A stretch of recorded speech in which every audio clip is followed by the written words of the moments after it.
Bom dia a todos novamente. Hoje a gente vai entrar na quinta semana, né, de atendimento presencial, atendimento online, presencial que eu falo ao vivo, né? Eu mandei para vocês, como de praxe, dia domingo, um arquivo sobre equações diferenciais de ordem 2 e a gente vai focar no caso das lineares e homogênea. E depois, além disso, a gente vai simplificar mais ainda para aquelas que tenha coeficientes constantes. Foi o último conteúdo que a gente estudou que vai cair na primeira prova, né? Que a gente, quando a gente voltar, a gente vai fazer a nossa primeira prova, então vamos manter aí. Todo mundo leu o arquivo que eu enviei para vocês, domingo?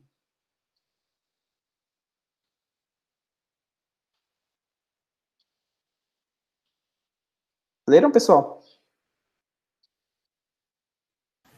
Eu li, pelo menos. Leu?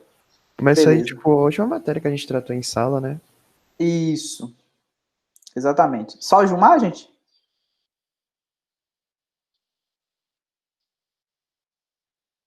Só o Gilmar que leu?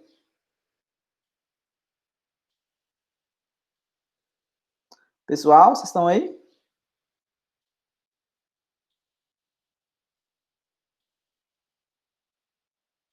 Gilmar, parece que é só nós dois mesmo, viu? Ana respondeu aqui, não li ainda. Então, eu, Gilmar e Ana. Quem mais está aí, gente? Nayane, Rainara, Samuel, Laura, Brenda. Rainara está aí também. Nayane falou que leu. Está sem microfone, Nayane? Samuel leu também. A Nayane está sem microfone. Beleza, é que eu fico com medo de estar falando sozinho aqui, né? Beleza? Então vocês estão aí, né? Não só conecta e vai lá para a cozinha tomar café, não. Fica aí pelo menos é só uns 30, 40 minutos a gente termina. Então o que a gente vai fazer? Eu vou mostrar para vocês aqui novamente, mostrar para vocês aqui a minha tela. A Brenda falou que leu. Ótimo. Vou compartilhar com vocês aqui a minha tela.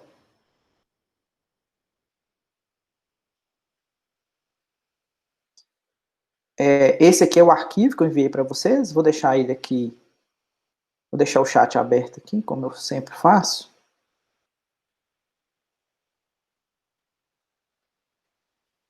Beleza? Esse aqui foi o arquivo que eu enviei para vocês. Ele fala a respeito de equação diferencial de segunda ordem. E aqui a gente define o que é uma equação diferencial de ordem 2. Então, vocês lembram que ordem 2 tem a ver com o quê? Tem a ver com a ordem da derivada, né? Que aparece.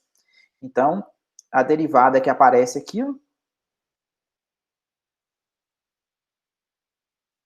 Beleza? Essa derivada aqui, duas linhas, né? Significa que é ordem 2. Essas funções que aparecem aqui, f, g, são os coeficientes, é quem acompanha a derivada primeira e a própria função. E essa função aqui, r de x, ela é o que a gente faz classificar uma EDO em ser homogênea ou não homogênea. O que isso quer dizer? Se essa função r de x for função nula, a gente chama ela de homogênea, beleza? E se ela não for a função nula, se ela não for a função identicamente nula, ela é dita não homogênea. Então, f e g são os coeficientes que acompanham, beleza? São funções contínuas de x, f, g e r. Aqui tem alguns exemplos de EDO linear e não linear. O que significa ser linear ou não linear? Vocês lembram também lá para a EDO de primeira ordem que a gente falou que quando os coeficientes, né, ou seja, quem acompanha as derivadas e a própria função, se depender apenas do termo independente, a gente classificava como sendo linear.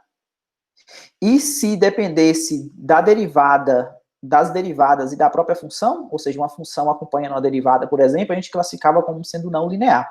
Então, aqui a gente tem um exemplo que é não linear. Por que não linear? Porque tem um y, tá vendo que aqui tem um y acompanhando esse y aqui, tá vendo? Então, aqui é como se fosse um y ao quadrado. Então, ela não é linear. Essa aqui também não é linear, porque tem um y acompanhando a derivada segunda, tá vendo? Essa aqui já é linear, por quê? Porque quem acompanha o y depende apenas do termo independente, que é o x. Então, é linear. Essa aqui não é, por que não? Porque a derivada segunda ao quadrado é como se fosse ela vezes ela própria, então quem acompanha a derivada segunda é a derivada segunda. Então, como não pode depender nem da função, os coeficientes, né, não pode depender nem da função e suas derivadas para ser linear, beleza? Então, esse aqui é um caso de não linearidade. E como é que a gente sabe da solução desse tipo de EDO? A solução é uma função que a gente precisa derivar duas vezes, ok? E quando você substituir na equação, a identidade se confirma. Ok? Aqui tem o princípio da linearidade, que a gente também viu em sala de aula. Esse princípio fala que se você tiver uma EDO linear, tá vendo que ela é linear? Quem acompanha o y' é f de x, quem acompanha o y é g de x, ela é linear, ela é homogênea, tá vendo? Então, se ela for linear e homogênea, então, se você tiver uma solução, uma constante multiplicada por essa solução também é solução, e a soma de soluções também é solução. Em outras palavras, qualquer combinação linear de solução é solução. Aqui tem uma observação, que esse teorema ele não se aplica a EDO que não é linear e se não for homogênea, se uma das duas coisas não forem verdadeira, o princípio de linearidade, o princípio da superposição, ele não funciona. Aqui tem dois exemplos, a gente resolveu esses exemplos em sala de aula. Tá tranquilo esses exemplos? Tá, gente? A Rainara falou que sim. Creio que sim. Beleza, Gilmar também falou sim. Ana falou sim. Samuel sim. Todo mundo tá acompanhando em tempo real aí? Estamos. Ah, beleza. Então vamos voltar lá. As equações, agora a gente vai focar nas equações diferenciais lineares homogêneas, ou seja, aqui igual a zero, ou seja, o r de x é a função identicamente nula. E além disso, a gente vai colocar outra peculiaridade. A gente vai pegar, lembra que isso aqui era uma função que dependia de x, e isso aqui também era uma função que dependia de x? Agora a gente vai pegar essas funções como sendo constantes, ou seja, o caso ele fica mais simples ainda. E como que a gente vai resolver esse tipo de equação? A inspiração vai estar nas EDOs de primeira ordem, né? Tá vendo aqui, passou para outra linha aqui, ó. Mas imagine que você tem uma EDO de primeira ordem linear, porque quem acompanha o y aqui é o f de x, e quem acompanha o y' aqui é o número 1. Então, ela é linear, ela é homogênea, porque ela é igual a zero, beleza? Ela é homogênea. Como é que a gente resolveu essa equação de primeira ordem? As soluções eram dadas dessa maneira. Por que era dessa maneira? Que a gente poderia pegar esse f de x aqui, passar para o outro lado. Vocês lembram como é que fazia essa conta? Ó, você tinha aqui, ó, por exemplo, você tinha y'. Todo mundo está conseguindo ver aí? Tá sim, Val. Beleza. Mais f de x y igual a zero. Então, essa aqui é uma EDO de primeira ordem, né? Porque a derivada é 1. Ela é linear, beleza? Porque quem acompanha aqui é o f de x, e ela é homogênea, porque é igual a zero. Então, o que a gente fazia aqui? A gente pegava e isolava esse camarada aqui, eu colocava isso aqui para o outro lado, f de x, y, dividia todo mundo por y, não era? Y' sobre y é igual a menos o f de x. Aqui, o que é isso aqui? Isso aqui é a derivada do logaritmo, não é? A derivada da função sobre a função. Então, se você pega a derivada do logaritmo, tem alguém tentando entrar aqui? Um momentinho. Caio. Bom dia, Caio.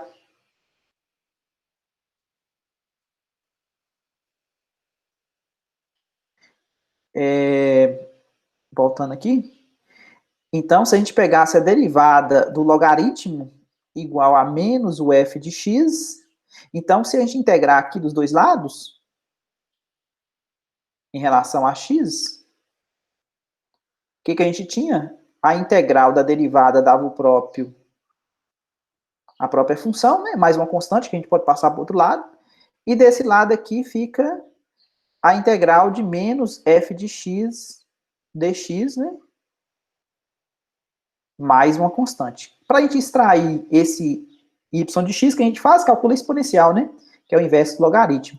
Então, o y de x era igual a e elevado à integral de menos f de x dx mais uma constante, né? Aqui a gente pode utilizar a propriedade de exponencial, fica e elevado a menos a integral de f de x dx vezes e elevado a k. Esse e elevado a k aqui a gente pode chamar de outra constante, digamos c. Então, por isso que a gente falou que a solução lá era dada do tipo c vezes a exponencial de menos o f de x dx, beleza? Então, essa aqui era a solução para um EDO de ordem 1 linear homogênea. Ok? O que está aqui, ó, é exatamente aquela expressão que a gente deduziu lá. Agora, o que a gente vai fazer? A gente vai ainda... Só minimizar isso aqui. O que a gente vai fazer? A gente vai fazer ainda uma coisa mais simples. No lugar desse f de x aqui, a gente vai tomar uma constante.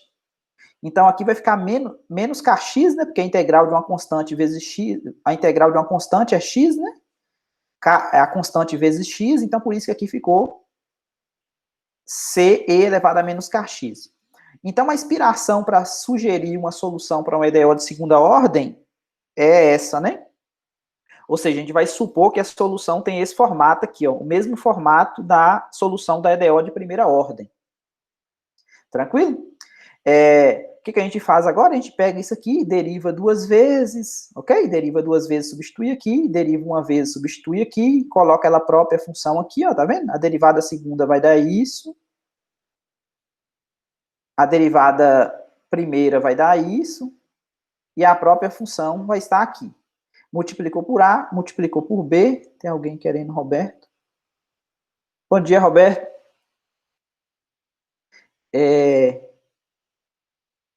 Voltando aqui. Quando você deriva... Aqui dá para colocar exponencial em evidência, né? Porque exponencial aparece em todos os termos aqui. Então, colocando a exponencial em evidência, como a gente sabe que ela não pode ser zero, a exponencial ela não é zero, né? Para qualquer valor de lambda. Então, o que sobra é isso aqui que a gente chama de uma equação característica. Essa equação característica tem que ser zero. Aí o que acontece? Isso aqui é uma equação polinomial de grau 2 na variável lambda. A gente sabe calcular as raízes, né? Usando Bhaskara. Tem essa raiz, ok? Então, a gente tem duas soluções, tá vendo? Essa aqui com essa raiz aqui e essa outra aqui com essa raiz. Beleza? Agora, o que a gente faz? A gente vai usar o teorema da superposição. A gente viu que soma de solução, qualquer combinação linear de solução é solução, não é? Então, observei. Tá todo mundo prestando atenção aí, gente? Por isso que eu gostaria que vocês colocassem a carinha aqui, para poder ficar olhando para vocês. Tô vendo aqui só Rainara. Tá, voltando aqui. Então, a gente vai utilizar o quê? A gente vai utilizar o teorema 2.1, que é o da superposição. A gente vai fazer combinação linear dessas soluções. O que a gente vai fazer? A gente vai pegar e somar essas duas soluções e multiplicar por constantes. A gente viu que a soma de solução é solução e a multiplicação por constantes, para esse caso aqui, como ela é linear e homogênea, vale. Agora, essa equação característica, ela tem algumas peculiaridades. Por quê? Porque ela pode ter três possibilidades. Ela pode apresentar duas raízes reais, ou seja, se o delta, né? O delta é o a ao quadrado menos 4b, que tá aqui dentro, tá vendo? O delta aqui, ó. Se esse número aqui for maior do que zero, a gente tem duas raízes reais distintas. Se esse camarada aqui for igual a zero, que é o caso onde a ao quadrado é igual a 4b, a gente tem duas raízes reais, na verdade a raiz ela é dupla, né? Ou seja, tem multiplicidade de 2, que é esse caso aqui. E por último, o delta pode ser negativo. E se o delta é negativo, a gente sabe que tem o quê? Duas raízes reais, ou duas raízes complexas, né? A raiz e seu conjugado. Aqui nesse exemplo pediu para resolver essas três equações diferenciais, possivelmente vai ser um de cada caso, né, para vocês analisarem a equação característica. É um exemplo simples, né, você tem que simplesmente calcular o quê? Calcular as raízes, né, usar a Bhaskara para poder calcular a raiz. A primeira equação característica aqui é um lambda ao quadrado, mais lambda menos 2 igual a zero. a segunda, lambda ao quadrado mais 1 igual a zero, e a última, lambda ao quadrado menos 2 lambda mais 1 igual a zero. Então, usar Bhaskara aqui, acho que está tranquilo para todo mundo, né? Só para encontrar as raízes. Tranquilo para todo mundo? Rainara falou que sim. Não. Gilmar também falou que sim. Beleza. Ver se alguém falou alguma coisa aqui no chat. Não, ninguém falou nada. Vamos voltar para lá. Caio falou tranquilo. Beleza. Então, vamos lá. Aqui a solução, né? Como é que a gente vai fazer a solução? A gente viu que a gente temos dois tipos de solução. Tem uma solução que a gente chama geral e tem a solução que a gente chama particular. A solução geral, ela considera o quê? Ela considera uma família de curvas, beleza? E a solução que a gente chama de particular, a gente precisa de valores iniciais, que é o que a gente chama de PVI, para poder determinar os valores das constantes. Opa, só diminuir aqui. A Rainara ficar aparecendo aqui, né, Rainara? Aí, ficou legal agora. É a única que está com a câmera ligada, né? Então, beleza, Rainara. Então, temos a solução particular. A solução particular, a gente usa as condições iniciais para poder determinar as constantes. E aqui, como é que eu vou fazer? Primeiro, eu tenho a minha EDO, essa aqui é a minha EDO homogênea, ok? Homogênea, igual a zero, coeficientes constantes, A e B. A gente tem duas soluções, né, que vai ser dada através das raízes da equação característica, e a gente vai fazer combinação linear dessas soluções, tá vendo? Ou seja, vai pegar uma constante vezes a primeira, o y1, mais uma constante vezes o y2. Rainara falou que faz isso. Não, porque olha para você ver a minha tela aí, ó. O que eu estou vendo aqui? É só nós dois que está aparecendo. Cadê o Roberto? Roberto gosta de aparecer também? Tá sem câmera hoje, Roberto? Nem tá querendo falar. Aqui, foi isso aqui. Hã? Tá travado? Rainara, tá travado? Tá travado para todo mundo ou só para Rainara aí, gente? Nicolas chegando. Bom dia, Pra mim Nicolas. tá normal aqui, Valdomiro. Você tá normal, Gilmar? Samuel falou que tá normal. Voltou aí, Rainara?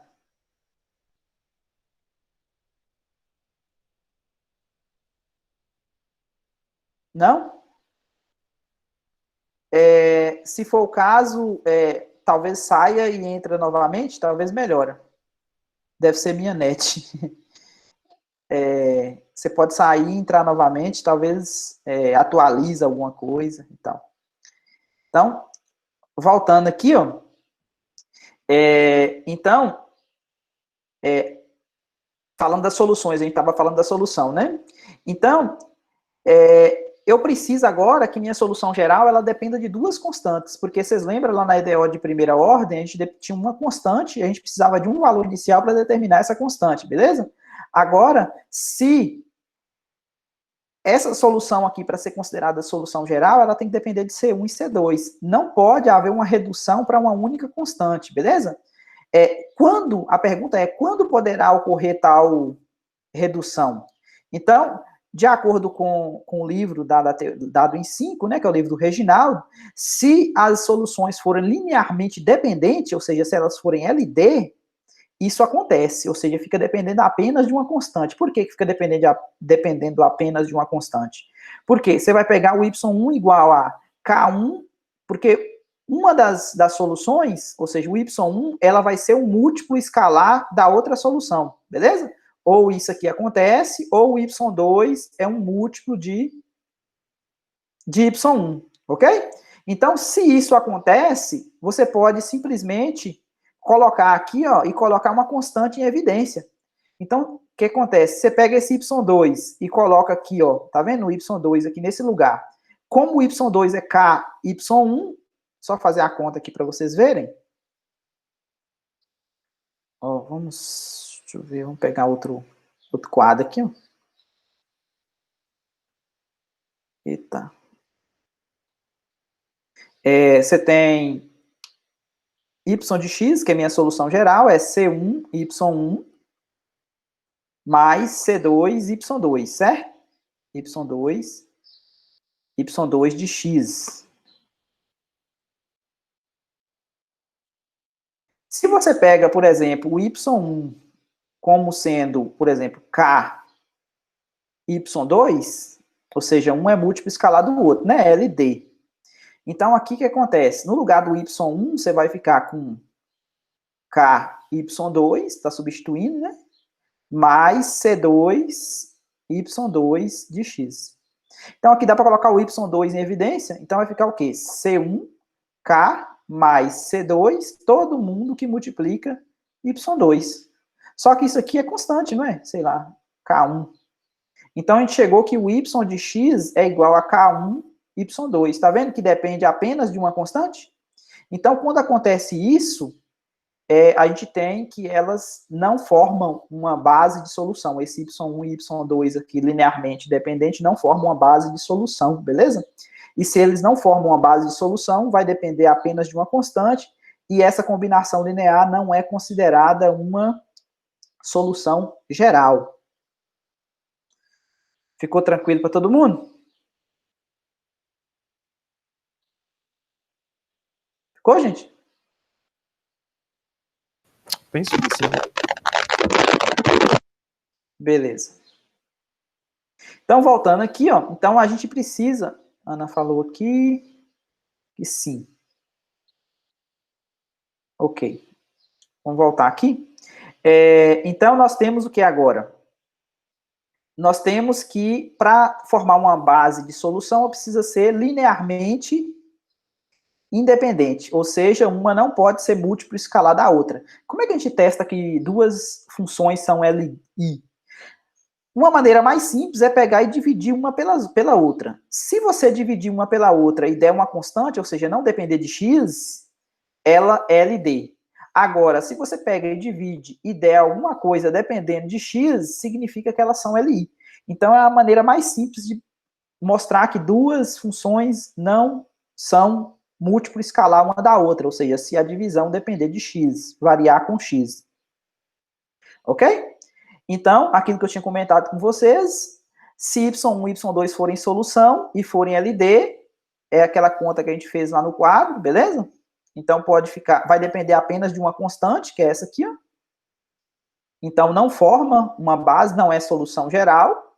Agora, se elas forem LI, beleza. Aí, realmente, a solução geral é dada por uma combinação linear.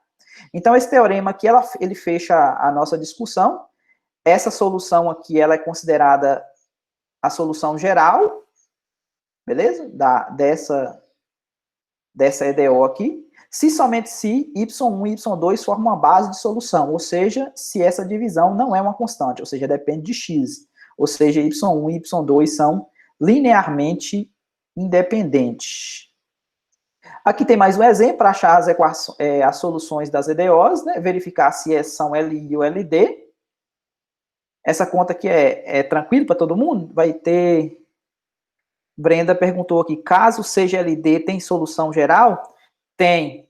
Então, que é o caso, só respondendo aqui para a Brenda, é o caso onde você vai ter duas raízes, quando delta for zero, você vai ter uma raiz real de multiplicidade 2.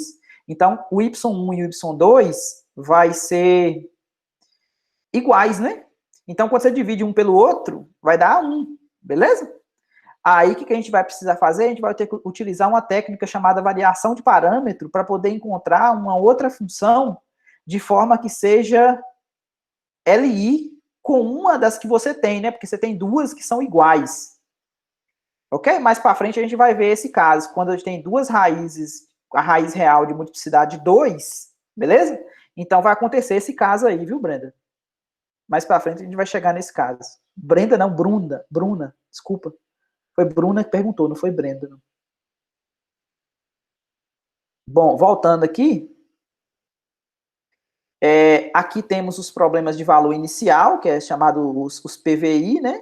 O que é os PVIs? Agora a gente vai precisar de duas informações para determinar para determinar quem são as minhas constantes. Tá vendo que aqui eu preciso de duas informações. O que essas duas informações estão nos dizendo?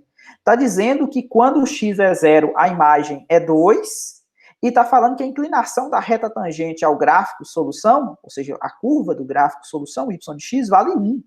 Então, o que isso aqui quer dizer? Quer dizer que quando você encontrar, por exemplo, a sua curva solução, digamos que sua curva solução seja assim.